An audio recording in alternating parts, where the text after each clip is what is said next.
Como que a gente pode melhorar o treino de peito? Com quantos minutos que isso a gente faz antes, Rafa? Mais ou menos uns 5 minutos pré-treino, 10 no máximo. 5, 10 minutinhos pré-treino, você vai aumentar a sua força, a sua contração, tudo isso com 3 passos: estabilidade, mobilidade e flexibilidade. Então já clica no gostei, se inscreve no canal, Rafa Barros, fisioterapeuta.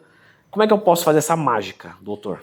A primeira coisa, a gente tem que entender que a articulação precisa se movimentar muito bem para poder gerar o movimento que você quer. Então a gente precisa começar com a mobilidade, inclusive do ombro. Depois a gente precisa tirar a tensão que evite que tenha perda do desempenho dessa mobilidade que a gente ganhou. Então é o alongamento de dorsal. E automaticamente a gente precisa da estabilidade da escápula para poder encaixar tudo isso e permitir cada vez mais carga no supino ou, no caso, mais segurança, né, para executar. Então prescreve pra gente, Rafa. O primeiro vai ser o sleeper stretching, que a pessoa pode fazer no espaldar ou, como a própria palavra fala, já antes de dormir, né? Mas o ideal é no pré-treino que a gente está falando aqui. Então apoia seu cotovelo de frente para mim e aí você vai jogar essa mão aqui em cima do punho e não da mão, porque se você jogar da mão, vai dar essa quebradinha do punho. Então joga lá no punho e aí cresce bem a coluna aqui, ó, lá de trás, isso. E aí você vai forçar até um certo limite. Sentiu pegar lá no ombro? Oscila curto no final. Pam, pam, pam, pam, pam, pam, pam. Sente que... Lateral. Isso. Percebe que fica meio que na lateral para o posterior de ombro. Isso daí vai gerando essa mobilidade da cápsula posterior. E aí, a hora que você for empurrar o supino, ou treino de peito em geral, você consegue ter essa rotação interna para dar o pico no peito. Ok. Tá. Isso eu faço por quanto tempo? Umas 3 séries de 30 segundos. Tá? E forçando, bombeando. Forçando, só que sentindo esse limiarzinho, tá? E sempre com essa coluna aqui mais crescida. Tá. Para poder gerar, para gerar bem o estiramento lá da cápsula no ombro. Tá. Então vou fazer 3 de 30 aqui. Depois eu passo para qual? Na sequência, o de dorsal. Então você vai apoiar o cotovelo, jogando a mão para trás. Isso. E esse pé da perna direita ali, joga lá para trás também. Para esse lado de cá. Isso. E deixa o seu corpo ceder para cá. Isso. Mas, ó, mantendo essa linha aqui, ó. Como se você fosse jogar o cotovelo para trás da cabeça, entendeu? Isso vai alongar toda essa cadeia lateral aqui da escápula, também permitindo essa movimentação maior do ombro. Sente alongando o dorsal? Sim. Isso. O ideal é que você venha um pouco mais para cá para poder cair meio de lado.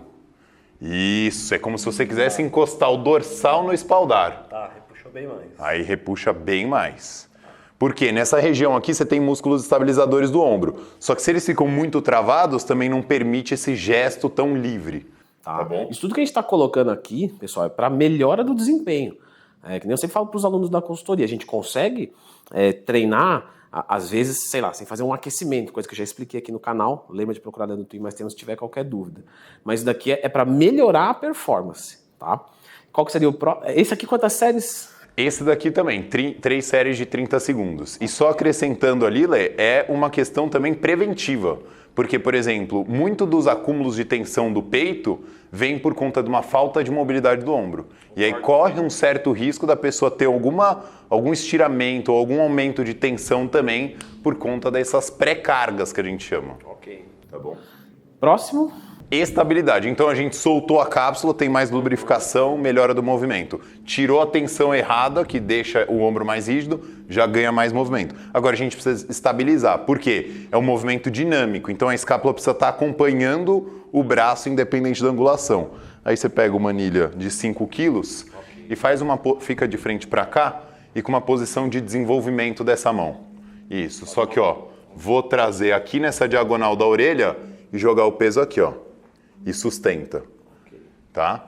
Trava exatamente nessa posição e também 3 de 30 segundos, porque pelo fato de você estar segurando na ponta da anilha, ela vai querer oscilar para frente e para trás. Isso já te traz uma estabilidade de punho maior. Então, num dumbbell, sua capacidade do gesto já fica maior. Fora que acima da cabeça, a escápula tem que baixar para poder conectar o serrátil. Então, você já ganha estabilidade da escápula e estabilidade do punho. 3 de 30 segundos também aí também. Ok. Finalizamos? Finalizamos. Pessoal, faça isso e depois conte aqui nos comentários se a força não aumentou na hora. O Instagram do Rafa Barros está aqui nos comentários e agora eu vou deixar um vídeo aqui de um treinamento de peito completo. Então você sabe como faz um trabalho para melhorar a performance e agora você tem aqui um treinamento de peito completo pegando todas as porções.